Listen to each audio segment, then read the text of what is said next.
Hello students, welcome back to Sapphire Blue Chem Spark.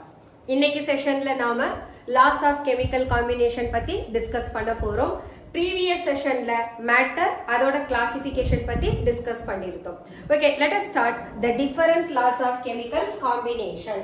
First law என்ன அப்படின்னா the law of conservation of mass. Conservation அப்படின்னு சொன்னா actually கான்ஸ்டன்ட்டா maintain பண்றது. அதாவது ஒரு ப்ராசஸ் நடக்கிற போது அதனுடைய beginning as well as end நீங்க கம்பேர் பண்ணீங்கன்னா அங்க இருக்கக்கூடிய ஏதோ ஒரு குவான்டிட்டி, அது பிசிக்கல் குவான்டிட்டியாவே இருக்கலாம். அந்த பிசிக்கல் குவான்டிட்டி கான்ஸ்டன்டா இருந்ததுன்னு சொன்னா அதை தான் நாம கன்சர்வேஷன் சொல்றோம். பட் இங்க கன்சர்வேஷன் யார சொல்றோம்? மாஸ் பத்தி சொல்றோம். அப்ப இந்த லால ஒரு கெமிக்கல் ரியாக்ஷன் நடக்கிற போது அதனுடைய ரியாக்டன்ட் அண்ட் த ப்ராடக்ட் அவங்களோட மாஸை நாம கம்பேர் பண்ணோம்னா before the reaction and after the reaction mass எப்படி இருக்கும்? கான்ஸ்டன்டா இருக்கும். அதை தான் நாம law of conservation of mass அப்படின்னு சொல்றோம். ஆக்சுவலா இந்த லாவை ஃபர்ஸ்ட் ப்ரொபோஸ் பண்ணவர் ஆண்டோயின் லவாய்சியர் இன் 1744. இவரை தான் நாம ஃபாதர் ஆஃப் கெமிஸ்ட்ரி அப்படின்னு சொல்றோம். ஓகே, சோ இதுக்கு நாம ரெண்டு எக்ஸாம்பிள் எடுத்துக்கலாம். For example carbon, oxygen. இவங்களை நான் ஹீட் பண்ணேன்னா கார்பன்றது ஆக்சுவலா கோக்கா இருக்கலாம் அல்லது கிராஃபைட்டா இருக்கலாம். சோ இவங்களை ஆக்சிஜனோட சேர்த்து நான் ஹீட் பண்ணேன்னா I am getting carbon di oxide. அல்லது ஹைட்ரஜன் குளோரினோட ரியாக்ட் பண்ணி எனக்கு HCl ஃபார்ம் ஆகுது. இந்த லாவை நாம இதுக்கு எப்படி அப்ளை பண்ணலாம்னா we know atomic mass of carbon 12, ஆக்சிஜனோட அட்டாமிக் மாஸ் 16, ஆக்சிஜன் 2 டைம்ஸ் இருக்கிறதுனால 2 into 16, அப்ப this is equal to 32. இங்க நீங்க ப்ராடக்ட்டுக்கு வாங்க, கார்பன் 12 இருக்கு பிளஸ் 2 into 16 ஆக்சிஜன் இருக்கு. இப்ப இவங்களை நீங்க ஆட் பண்ணீங்கன்னா 44 கிடைக்கும். இந்த பக்கம் நீங்க ஆட் பண்ணாலும் உங்களுக்கு 44 கிடைக்கும். அப்ப இந்த 44ன்றது யூனிட்டாவும் எடுத்துக்கலாம், கிராமாவும் எடுத்துக்கலாம். அப்ப 44 கிராம் ரியாக்டன்ட் நமக்கு பிஃபோர் த ரியாக்ஷன் இருந்தது. At the end of the reaction பாத்தீங்கன்னா அதே 44 கிராம் யார் ஃபார்ம் ஆயிருக்காங்க? கார்பன் டை ஆக்சைடு ஃபார்ம் ஆயிருக்கு. அப்ப இந்த ரியாக்ஷன்ல மாஸ் கன்சர்வ் ஆகிருக்கு. That's why this is called law of conservation of mass. அதே போல இன்னொரு எக்ஸாம்பிள் எடுத்தோம்னா hydrogen it reacts with chlorine. Hydrogen 2 into 1.008 that is equal to 2.016. Chlorine எடுத்தோம்னா 2 into 35.45 வரும். அதை நாம ரவுண்ட் ஆஃப் பண்ணி 35.5 எழுதுவோம். இதை நீங்க மல்டிப்ளை பண்ணீங்கன்னா 70.9 கிடைக்கும். So this is 70.9. அப்ப இந்த பக்கம் நீங்க வர்ற போது ஈக்குவேஷன் ஆக்சுவலா நம்ம என்ன பண்ணணும்? பேலன்ஸ் பண்ணணும். Hydrogen 2 times, chlorine 2 times, so this is 2 times. அப்ப 2 into ஹைட்ரஜனோட மாஸ் 1.008 plus chlorineோட மாஸ் 35.45. இப்ப நீங்க ஆட் பண்ணீங்கன்னா ரியாக்டன்ட் சைடும் சரி, ப்ராடக்ட் சைடும் சரி நமக்கு மாஸ் எப்படி இருக்கும்? சேமா இருக்கும். அப்ப இந்த லாவை நம்ம எப்படி டிஃபைன் பண்ணலாம்? According to this law, matter can neither be created nor be destroyed. நாம என்ன ரியாக்டன்ட் எடுத்துட்டோமோ அது அவங்க அப்படியே ப்ராடக்ட்டா வந்துட்டாங்க. சோ மேட்டர் எனக்கு புதுசா இங்க எதுவும் வேற ஒரு தேர்ட் எலிமெண்ட் இதுல கிரியேட் ஆகவும் இல்ல. அட் த சேம் டைம் நான் எடுத்திருக்கிற எலிமெண்ட் ப்ராடக்ட் சைடுல போற போது டெஸ்ட்ராய் ஆகவும் இல்ல. அததான் நாம matter can neither be created நார் பி டெஸ்ட்ராய்டு சொல்றோம். இல்ல வேற ஃபார்ம்ல சொல்லணும் அப்படின்னா ஒரு கெமிக்கல் ரியாக்ஷன் நடக்கிற போது the mass of the reactant is always equal to the mass of the product னு சொல்றோம். ஆக்சுவலா நம்ம இங்க என்ன மீன் பண்றோம்? கெமிக்கல் ரியாக்ஷன் மீன் பண்றோம். சோ இந்த லா கெமிக்கல் ரியாக்ஷனுக்கு மட்டும்தான் நாம அப்ளை பண்ண முடியும். சோ அதே ஒரு நியூக்ளியர் ரியாக்ஷனா இருந்ததுன்னு சொன்னா we are not supposed to take law of conservation of mass. ஏன்னு கேட்டா நியூக்ளியர் ரியாக்ஷன் நடக்கிற போது அங்க a small amount of mass difference இருக்கும். அந்த mass difference தான் huge amount of எனர்ஜியா நமக்கு கன்வெர்ட் ஆகும். அந்த எனர்ஜி கன்ஸ்ட்ரக்டிவ் பர்பஸ்க்கு எடுத்துட்டு போகலாம், நம்ம டிஸ்ட்ரக்டிவ் பர்பஸஸ்க்கு எடுத்துட்டு போகலாம். அப்ப அங்க வரக்கூடிய mass difference கால்குலேட் பண்றதுக்கு நாம எடுத்துக்கிற equation Einstein equation where it is E equal to mc square. Okay, that's all the law of conservation of mass. The next law is law of constant proportion or law of definite proportion. இந்த லாவை propose பண்ணவர் Joseph browsed in 1799. இந்த லா படி என்ன சொல்லலாம்னா, நம்ம different samples எடுத்துக்கலாம். அந்த சாம்பிள்ஸ்ல இருந்து நமக்கு ஒரே மாதிரியான ப்ராடக்ட் கிடைக்கும். அந்த ப்ராடக்ட்ல இருக்கக்கூடிய ஒவ்வொரு எலமெண்ட்டையும் நீங்க அனலைஸ் பண்ணி பார்த்தீங்கன்னா அவங்க ஒரு சிம்பிள் ஹோல் நம்பர் ரேஷியோல தான் கம்பைன் ஆகி இருப்பாங்க. அதை தான் நாம கான்ஸ்டன்ட் ப்ரொபோர்ஷன் அல்லது டெஃபினைட் ப்ரொபோர்ஷன் சொல்றோம். So let us see the law. Pure samples of the same chemical compound. Compound நமக்கு pure sample இருக்கணும். எந்த ஒரு chemical compound நாம எடுத்து அனலைஸ் பண்ணாலும் அவங்க pure stateல தான் இருக்கணும். That's why here given pure samples of the same chemical compound that contain same elements in the same proportion by mass. அந்த காம்பவுண்ட்ல இருக்கக்கூடிய ஒவ்வொரு எலமெண்ட்டையும் நீங்க அனலைஸ் பண்ணி அவங்களுடைய மாஸோட ரேஷியோவை கால்குலேட் பண்ணீங்கன்னா அது சேம் ப்ரொபோர்ஷன் பை மாஸ்ல தான் இருக்கும். So it is known as law of constant or definite proportion. இந்த லாவை சப்போர்ட் பண்றதுக்கு ஒரு எக்ஸாம்பிள் எடுத்துக்கலாம். நான் கார்பன் டை ஆக்சைடு எடுத்திருக்கேன். இந்த கார்பன் டை ஆக்சைடை கால்சியம் கார்பனேட்டை ஹீட் பண்ணியும் உங்களால ப்ரிப்பேர் பண்ண முடியும், அல்லது கோக் அல்லது கிராஃபைட்டை ஆக்சிஜன்ல பர்ன் பண்ணியும் கம்பஷன் ரியாக்ஷன் வழியாகவும் உங்களால கார்பன் டை ஆக்சைடை ப்ரிப்பேர் பண்ண முடியும். எனக்கு கார்பன் டை ஆக்சைடு வேணும், பட் இந்த கார்பன் டை ஆக்சைடு எப்படி இருக்கணும், நமக்கு பியூர் சாம்பிளா இருக்கணும். இப்ப ஃபர்ஸ்ட் கேஸ்ல ப்ரிப்பேர் பண்ண நான் கார்பன் டை ஆக்சைடு எடுத்துக்கிட்டேன்னா இந்த கார்பனோட மாஸ் பாத்தீங்கன்னா 12 அட்டாமிக் மாஸ். ஆக்சிஜன் எத்தனை டைம் இருக்கு, 2 டைம்ஸ். அப்ப 2 into 16 that is 32 இருக்கு. அப்ப in carbon dioxide the 12 gram of carbon and 32 gram of oxygens are present together. அப்ப இதனுடைய simple whole number ratio பாத்தீங்கன்னா இது 3 4s are 12, இது 8 4s are 32. அப்ப கார்பன் டை ஆக்சைடு கால்சியம் கார்பனேட்ல இருந்து ப்ரிப்பேர் பண்ற போது that possess the simple whole number ratio by mass. Proportion by mass எப்படி இருக்கு, 3:8 னு இருக்கு. அதே ஒரு கிராஃபைட்டை எடுத்து நான் ஆக்சிஜன்ல கம்பஷன் பண்ணேனா I am getting once again carbon dioxide. இங்கேயும் பாருங்க கார்பன் 12 கிராம் தான், ஆக்சிஜன் 32 தான். அப்ப இதனுடைய ப்ரொபோர்ஷன் 12:32 இருக்கு. அதை சிம்பிளிஃபை பண்ணா 3:8 னு கிடைக்குது. அப்போ ஒரு காம்பவுண்டை நீங்க எந்த மெத்தட்ல வேணாலும் ப்ரிப்பேர் பண்ணலாம், பட் கிடைக்கக்கூடிய ரிசல்ட்டிங் பியூர் காம்பவுண்ட்ல பிரசன்ட் ஆகி இருக்கக்கூடிய எலமெண்ட் எந்த மாதிரி இருப்பாங்க, ஒரு ஃபிக்ஸட் ப்ரொபோர்ஷன் பை மாஸ்ல இருப்பாங்க அல்லது சேம் ப்ரொபோர்ஷன் பை மாஸ்ல இருப்பாங்க. That's all the law of constant or definite proportion. Next law எடுத்தோம்னா that is the law of multiple proportion. இந்த லாவை கொடுத்தவர் டால்டன் இன் 1803. ஓகே, இந்த லா என்ன சொல்லுதுன்னா, நான் ஒரு எலமெண்ட்டை ஃபிக்ஸடா எடுத்துப்பேன், அந்த எலமெண்ட்டை இன்னொரு எலமெண்ட் கூட ரியாக்ட் பண்ண வைக்க போறேன். பட் நான் எடுத்துக்கக்கூடிய அனதர் எலமெண்ட் வேற வேற ரேஷியோல இந்த fixed mass of the element கூட ரியாக்ட் பண்ணும். அந்த காம்பவுண்டை நீங்க அனலைஸ் பண்ணீங்கன்னா அந்த ஃபிக்ஸட் மாஸ் ஆஃப் த எலமெண்டோட மாஸ் கான்ஸ்டன்டா இருக்கும். அதே சமயம் அனதர் எலமெண்டோட மாஸ் பாத்தீங்கன்னா சிம்பிள் ஹோல் நம்பர் ரேஷியோல ஃபிக்ஸட் மாஸ் ஆஃப் த எலமெண்டோட கம்பைன் ஆகி இருக்கும். ஸோ இந்த லாவை எக்ஸ்பிளைன் பண்றதுக்கு நம்ம ஃபர்ஸ்ட் ஒரு எக்ஸாம்பிள் எடுத்துக்கலாம். Carbon monoxide and carbon di oxide. இங்க ரெண்டு பேர்லயுமே பாத்தீங்கன்னா கார்பன் 1 டைம் தான் பிரசன்ட் ஆயிருக்கு. அப்ப அதோட மாஸ் எவ்வளவு, 12.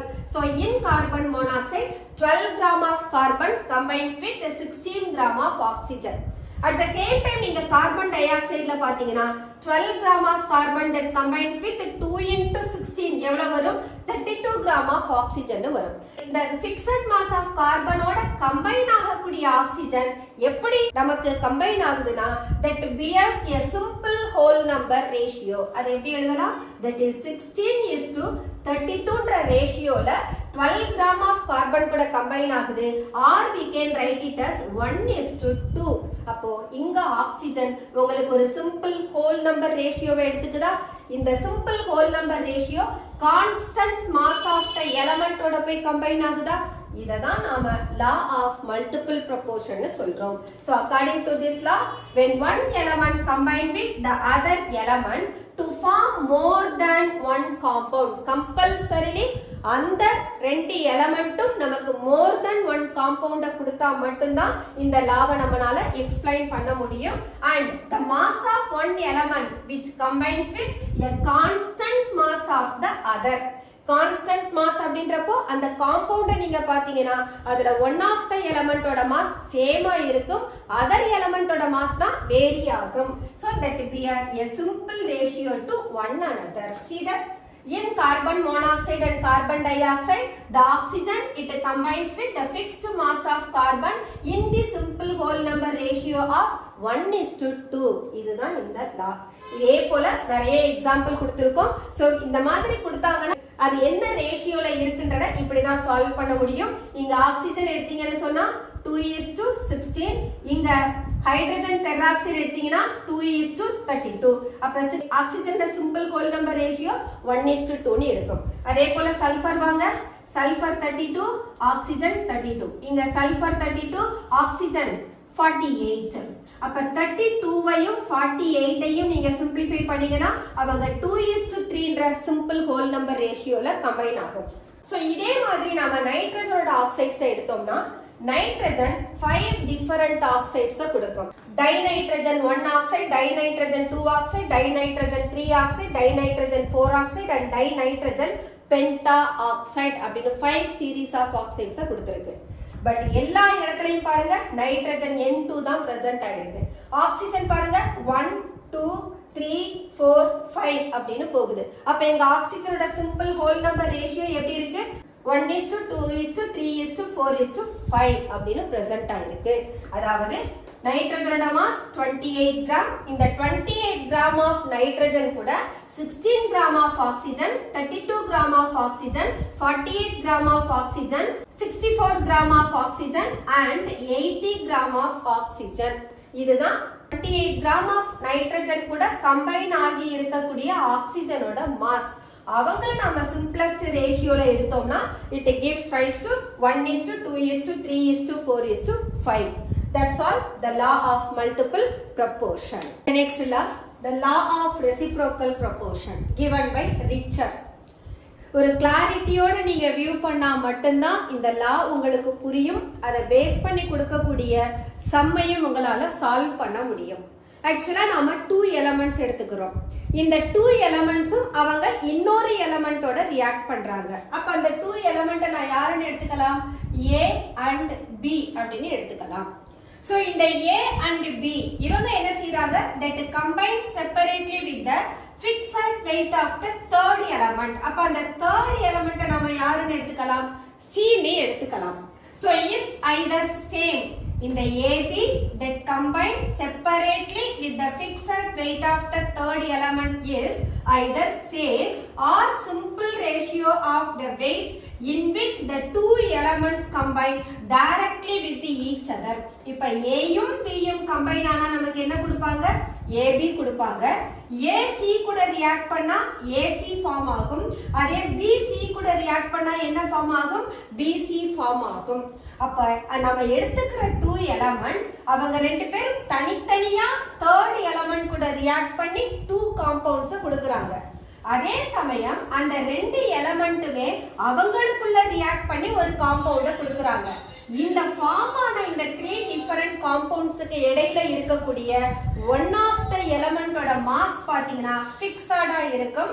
அந்த ஃபிக்ஸட் மாஸ் அதர் 2 எலிமெண்டோட ரேஷியோவோட கம்பேர் பண்ணீங்கன்னா அது சிம்பிள் ஹோல் நம்பர் ரேஷியோவா இருக்கும். அதுதான் the law of reciprocal proportion given by Richter. இதுக்கு நான் ஒரு எக்ஸாம்பிள் எடுத்துக்கிறேன். கார்பன் ஆக்சிஜன் கூட ரியாக்ட் பண்ணி கார்பன் டை ஆக்சைட கொடுக்குது. ஹைட்ரஜன் ஆக்சிஜன் கூட ரியாக்ட் பண்ணி வாட்டர் தருது. அதே கார்பனும் ஹைட்ரஜனும் ரியாக்ட் பண்ணி மீத்தேன் கொடுக்கறாங்க. இப்போ இந்த ப்ரொபோர்ஷன் இந்த 3 டிஃபரண்ட் காம்பவுண்டையும் நான் இப்படி எழுதிட்டேன். இப்போ மீத்தேன் எடுத்துக்கிட்டேன்னா அங்க கார்பனுக்கும் ஹைட்ரஜனுக்கும் உள்ள ரேஷியோ 12:4. இந்த கார்பன் டை ஆக்சைடு எடுத்தேன்னா 12:32. இப்போ இந்த ஹைட்ரஜனும் ஆக்சிஜனும் கம்பைன் ஆறாங்க அப்படின்னா எனக்கு வாட்டர் கிடைக்குது. அது 2:16. இப்போ நான் என்ன பண்ணணும்? The hydrogenum oxygenum the two different element that combine with the third element அவங்க யாரு? கார்பன்.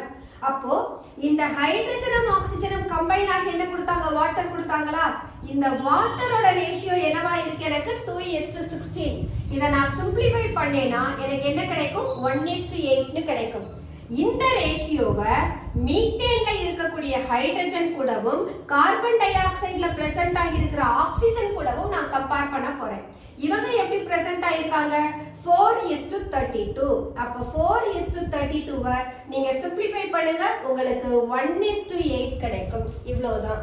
அப்போ நாம எடுத்துக்கக்கூடிய 2 டிஃபரண்ட் எலமெண்ட் தேர்ட் எலமெண்ட் கூட ரியாக்ட் பண்ணணும். அதே சமயம் அந்த எலமெண்ட்டும் தனக்குள்ளேயே ரியாக்ட் பண்ணணும். அப்படி ரியாக்ட் பண்ணி கிடைக்கிற ப்ராடக்டோட சிம்பிள் ரேஷியோ அந்த எந்த தேர்ட் எலமெண்ட் கூட ரியாக்ட் பண்ணாங்களோ அதுல கம்பைன் ஆகி இருக்கக்கூடிய ரேஷியோக்கு ஈக்குவலா இருப்பாங்க. இதுதான் லா ஆஃப் ரெசிப்ரோக்கல் ப்ரொபோர்ஷன். இன்னொரு எக்ஸாம்பிளும் உங்களுக்கு கொடுத்திருக்கேன். Hydrogen sulphide, water, sulphur di oxide. இதை நீங்க இதே போல ஒர்க் அவுட் பண்ணி பாருங்க.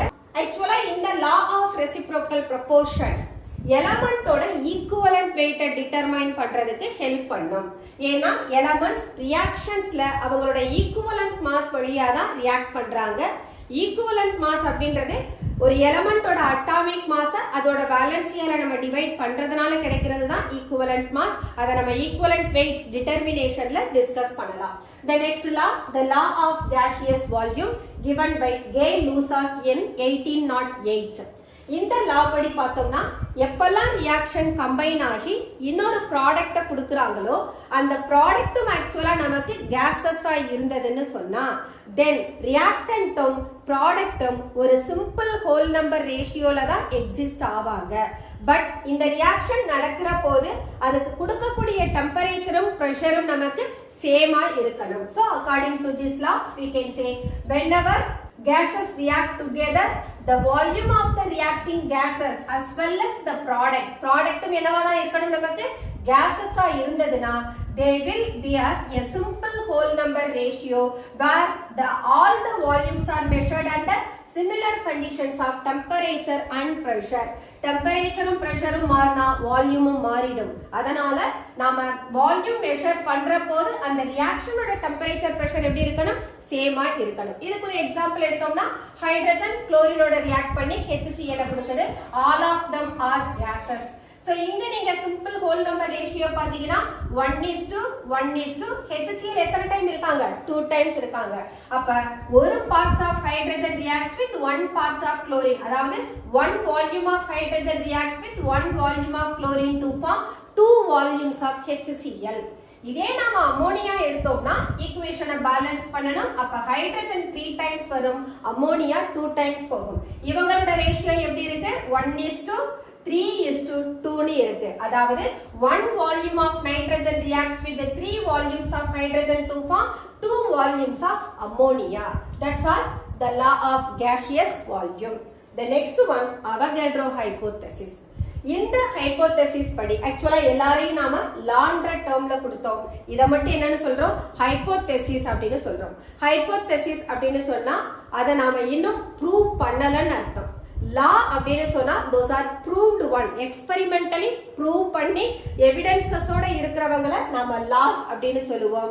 நாம எக்ஸ்பெரிமெண்டலா ப்ரூவ் பண்ணாம தியரட்டிக்கலா ஒரு விஷயத்தை நாம டிஸ்கஸ் பண்ணோம்னா அவங்கள ஹைபோதெசிஸ் அப்படின்னு சொல்லுவோம். சோ இந்த ஹைபோதெசிஸ் படி equal volume of all gases under similar conditions of temperature and pressure, see that they contains equal number of molecules. இந்த ஈக்குவல் நம்பர் ஆஃப் மாலிகுல்ஸ் தான் நம்ம அவகேட்ரோ நம்பர்னு சொல்லுவோம். பட் அவகேட்ரோ நம்பர் அவ்வளோ இருக்கான்றது இதுவரைக்கும் நாம எக்ஸ்பெரிமெண்டலா ப்ரூவ் பண்ணல. பட் தியரட்டிக்கலா நாம கன்சிடர் பண்றோம் அண்ட் தியரட்டிக்கலா அந்த வேல்யூஸை கான்ஸ்டன்டாவும் எடுத்துக்கிறோம். That's why it is given as Avogadro hypothesis. இதுக்கு நாம ஒரு எக்ஸாம்பிள் எடுத்தோம்னா hydrogen it reacts with oxygen to form water. So இங்க ஹைட்ரஜன் ஒரு பார்ட் ஹைட்ரஜன் ஒரு பார்ட் ஆக்சிஜனோட சேர்ந்து எத்தனை பார்ட் வாட்டர் கொடுக்கும்? 2 டைம்ஸ். அப்ப ஹைட்ரஜனை நான் எத்தனை டைம்ஸ் எடுத்துக்கணும்? 2 டைம்ஸ் எடுத்துக்கணும். சோ இதோடைய ரேஷியோ பார்த்தோம்னா எப்படி இருக்கு? 2:1:2 அப்படின்னு இருக்கு.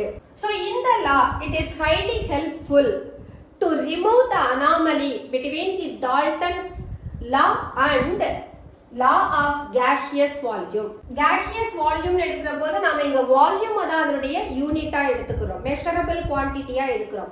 டால்டன்ஸ் லால பார்த்தோம்னு சொன்னா அங்க மாசஸ் எடுத்திருப்போம். அப்ப இந்த மாஸுக்கும் வால்யூமுக்கும் ஏதாவது டிஃபரன்சஸ் இருக்கா அப்படின்ற சர்ச்சையை தீர்த்து வச்சது யாரு? இந்த Avogadro ஹைபோதெசிஸ். Then elementary gases like hydrogen, oxygen, nitrogen இவங்களெல்லாம் நம்ம எப்படி ரெப்ரசன்ட் பண்றோம்? Diatomic molecules ரெப்ரசன்ட் பண்றோம். And this hypothesis also provides the method to determine molecular weight of the gases. So gases ஓட molecular weight determine பண்றதுக்கும் இந்த law நமக்கு help பண்ணுது. So gases ஓட molecular mass determine பண்றதுக்கும் அவகேட்ரோ ஹைபோதெசிஸ் ஹெல்ப்ஃபுல்லா இருக்கு. That's all the laws of chemical combination. இப்போ நாம டால்டன்ஸ் அட்டாமிக் தியரி அத பத்தி டிஸ்கஸ் பண்ண போறோம். So very first time atomiyo அப்படின்ற டேர்மை தான் இன்ட்ரோடியூஸ் பண்றாங்க.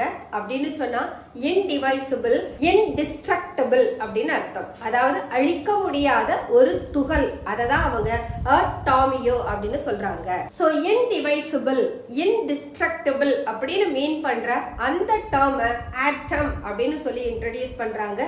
இந்த ஆட்டம் எப்படிலாம் இருக்கும் அப்படின்னு அதை பத்தின ஒரு பாஸ்ட்லேட்ஸ் அவருடைய new system of chemical philosophy அப்படின்ற புக்ல பப்ளிஷ் பண்றாரு. So according to his postulates இவர் சொல்றது ஆட்டம்ஸ் ஆர் இன்டிவைசிபிள்னு சொல்றாரு. இன்டிவைசிபிள்னா பிரிக்கவே முடியாது. அப்படின்னா atoms can neither be created நார் பி டெஸ்ட்ராய்டு. அடுத்தது இந்த ஆட்டம்ஸ் பார்த்தோம்னா ஒரு எலமெண்ட்டுக்கு மட்டும் நீங்க கன்சிடர் பண்ணீங்கன்னா அந்த எலமெண்ட்ல இருக்கிற அத்தனை ஆட்டம்ஸும் ஐடென்டிக்கலா இருப்பாங்க. அவங்க சைஸா இருந்தாலும் சரி அல்லது அதோட மாஸா இருந்தாலும் சரி சேமா இருக்கும். அதே நீங்க டூ டிஃபரண்ட் எலமெண்ட்டை கம்பேர் பண்ணீங்கன்னா அந்த எலமெண்டோட ஆட்டம்ஸ் நமக்கு எப்படி இருக்கும்? சைஸ்லயும் வேரி ஆகும், அதோட மாஸ்லயும் வேரி ஆகும். அட் த சேம் டைம் இந்த ஆட்டம்ஸ் என்ன பண்ணலாம்? தே டு கம்பைன் ஆகி ஒரு மாலிகுல்ஸை ஃபார்ம் பண்ணலாம். So the two different elements அதில் இருக்கக்கூடிய ஆட்டம்ஸ் கம்பைன் ஆனாங்கன்னா நமக்கு மாலிகுல்ஸ் கிடைக்கலாம் அல்லது காம்பவுண்ட்ஸ் கிடைக்கலாம். அந்த மாலிகுல்ஸையோ அல்லது அந்த காம்பவுண்டையோ அனலைஸ் பண்ணி பார்த்தோம்னா அதில் ப்ரெசன்ட் ஆகி இருக்கக்கூடிய எலமெண்ட்ஸோட ரேஷியோ அந்த ஆட்டம்ஸோட ரேஷியோ ஃபிக்ஸடாக இருக்கும். ஸோ இதுதான் டால்டன்ஸோட பாஸ்ட்லேட்ஸ். ஸோ ஒன் பை ஒன்னா நம்ம பார்த்தோம்னா each element is made up of extremely smallest particles. அதை தான் அவர் ஆட்டம்ஸ்னு சொல்றாரு. So ஒவ்வொரு எலமெண்ட்டும் that is made up of extremely smallest particles அதுக்கு நாம பேரு ஆட்டம்ஸ்னு கொடுக்கிறோம். ஓகே, இந்த atoms of same element are identical. ஒரே எலமெண்டோட ஆட்டம்ஸை நீங்க அனலைஸ் பண்ணீங்கன்னா அதுல இருக்கக்கூடிய அத்தனை ஆட்டம்ஸும் ஐடென்டிக்கலா இருப்பாங்க. எலமெண்ட்னு சொன்னா நீங்க எந்த எலமெண்ட் வேணாலும் எடுத்துக்கலாம். ஃபார் எக்ஸாம்பிள் நான் சோடியம் எடுத்துக்கலாம். இப்ப சோடியம் அப்படின்ற ஒரு ஸ்ட்ரக்சரை நான் பார்க்கிற போது இதுல எத்தனையோ சோடியம் ஆட்டம்ஸ் இருக்கலாம். பட் அத்தனை சோடியம் ஆட்டம்ஸோட சைஸும் சேமா இருக்கும், அதோட மாஸும் சேமா இருக்கும். அதுதான் ஒரு atoms of same element are identical in all respects such as size and mass அப்படின்னு சொல்றாரு. இதே நம்ம டூ டிஃபரண்ட் எலமெண்ட்டை எடுத்துக்கலாம். ஃபார் எக்ஸாம்பிள் சோடியமும் பொட்டாசியமும் எடுத்துப்போம். So sodium Na, potassium K.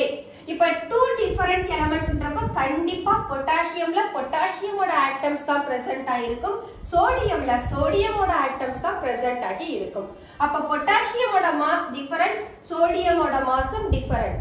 பொட்டாசியமோட size of atom vary ஆகும், சோடியமோட சைஸ் ஆஃப் ஆட்டமும் நமக்கு வேரி ஆகும். அப்போ டிஃபரண்ட் எலமெண்ட்டை எடுத்து அதனுடைய ஆட்டம்ஸை நீங்க அனலைஸ் பண்ணீங்கன்னா அவங்க எல்லா ப்ராப்பர்ட்டிஸ்லையும் வேரி ஆவாங்க, இன்க்ளூடிங் அவங்களோட சைஸ்லையும் சரி அல்லது மாஸ்லையும் சரி டிஃபரெண்டா இருப்பாங்க. So atoms of different elements are different and possess different properties such as we can say the mass as well as size. The next one, atoms are neither created nor destroyed. ஒரு ஆட்டம்ஸை நம்மளால அழிக்கவும் முடியாது, உருவாக்கவும் முடியாது. That is, atoms are indivisible னு சொல்லலாம் அல்லது indestructible அப்படினு சொல்லலாம். Okay. At the same time, atoms of element combine to form molecules. அப்ப இவங்க taking part in a reaction, ஒரு chemical reactionல அவங்க இன்வால்வ் ஆகுற போது they do form compound. ஒரு chemical reactionல two or more atoms of different element combine ஆகி நமக்கு ஒரு ப்ராடக்ட்டை கொடுத்தாங்கன்னா அந்த ப்ராடக்ட்ல இருக்கக்கூடிய atoms ஓட ரேஷியோ எப்பவுமே ஃபிக்ஸடா இருக்கும். that is what the relative number and kind of atoms are constant in a given compound. so for example நமக்கு ஒரு compound water form ஆகுதுன்னு சொன்னா இந்த வாட்டர்ல ஹைட்ரஜன் 2 times present ஆகிருக்கு, ஆக்சிஜன் 1 time present ஆகி இருக்கு. இத நாம the relative number of atoms னு சொல்றோம். at the same time kind of atoms வாட்டர்னு எடுத்துட்டா எந்த வேல அந்த வாட்டர் உங்களுக்கு ஃபார்ம் ஆனாலும் அதுல ஹைட்ரஜனும் ஆக்சிஜனும் தான் இருப்பாங்க. at the same time அவங்களோட relative number with respect to oxygen 2 hydrogen இருக்கும், with respect to hydrogen 1 oxygen இருக்கும். அத தான் நாம ரிலேட்டிவ் நம்பர்னு சொல்றோம். அதுவும் நமக்கு கான்ஸ்டன்ட்டா இருக்கும். so these are the postulates of Dalton's atomic theory. advantages of Dalton's atomic theory பார்த்தோம்னா first advantage, this theory it supports law of chemical combination. we have law of conservation of mass னு ஒரு law உண்டு, அந்த லாவை இது support பண்ணுது. next thing law of definite proportion. அப்ப இந்த பாயிண்டையும் யார் எக்ஸ்பிளைன் பண்றா? டால்டன்ஸோட தியரி சப்போர்ட் பண்ணுது. at the same time இந்த தியரி தான் வெரி ஃபர்ஸ்ட் டைம் ஒரு ஆட்டம் அதோட ஸ்ட்ரக்சர் எப்படி இருக்கலாம் அப்படின்றத நமக்கு ஒரு கான்செப்சுவல் மேட்டரா கொடுத்தது. so it provides us the conceptual picture of matter. அப்ப ஒரு மேட்டர் எதால ஆகி இருக்கு? the matters are made up of atoms அல்லது atoms are the fundamental particles of matter அப்படின்றத ஒரு கான்செப்சுவல் ஐடியாவோட எக்ஸ்பிளைன் பண்ணது டால்டனோட தியரி தான். so these are the advantages of Dalton's atomic theory. limitations எடுத்துட்டோம்னு சொன்னா இங்க நமக்கு it couldn't explain why do atoms combine to form molecules. எதனால atoms combine ஆகுறாங்க? for example நான் ஹைட்ரஜன் எடுக்கிற போது I can write H2. அப்ப ஹைட்ரஜன் ஆட்டம் இன்னொரு ஹைட்ரஜன் ஆட்டம் கூட கம்பைன் ஆகுது. அதே நான் வாட்டர் எடுத்தேன்னா ஹைட்ரஜன் ஆக்சிஜன் கூட கம்பைன் ஆகுது. எதனால இந்த ஆட்டம்ஸ் கம்பைன் ஆகணும்? என்ன பர்பஸால they do form the different compound? அத பத்தி டால்டன்ஸோட தியரி எக்ஸ்பிளைன் பண்ணல. இது first demerit. the second one பாத்தீங்கன்னா it couldn't explain the nature of forces. okay, இப்போ எனக்கு ஒரு காம்பவுண்ட் ஃபார்ம் ஆயிருச்சு, அது வாட்டராகவும் இருக்கலாம் அல்லது ஒரு ஹைட்ரஜன் மாலிக்யூலாவும் இருக்கலாம். பட் இந்த வாட்டர்ன்றப்ப ஹைட்ரஜனும் ஆக்சிஜனும் டிஃபரண்ட் எலமெண்ட். அப்ப இந்த டிஃபரண்ட் எலமெண்ட்டுக்கு இடையில எந்த மாதிரியான ஃபோர்சஸ் எக்ஸிஸ்ட் ஆகுது, எந்த மாதிரியான ஃபோர்சஸ் இவங்களை ஹோல்ட் பண்ணுது, அத பத்தி அவர் எக்ஸ்பிளைன் பண்ணல. so that is what it couldn't explain the nature of forces that hold the atoms together in all three physical states of matter. வாட்டரை எடுத்துக்கிட்டீங்கன்னா நீங்க சாலிட் ஸ்டேட்லயும் பார்க்கலாம், லிக்விட் ஸ்டேட்லயும் பார்க்கலாம், கேஷியஸ் ஸ்டேட்லயும் பார்க்கலாம். அப்ப எந்த பிசிக்கல் ஸ்டேட்டை எடுத்துக்கிட்டாலும் அங்கே எக்ஸிஸ்ட் ஆகக்கூடிய மாலிகுல்ஸ்க்கு இடையில என்ன டைப் ஆஃப் ஃபோர்சஸ் இருக்குன்றத இந்த தியரி எக்ஸ்பிளைன் பண்ணல. நெக்ஸ்ட் பாயிண்ட் எடுத்தீங்கன்னா it doesn't explain about Gay-Lussac's law.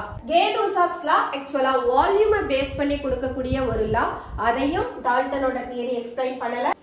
the last limitation பாத்தீங்கன்னு சொன்னா இங்க this theory couldn't explain why should atoms of an element differ in their mass.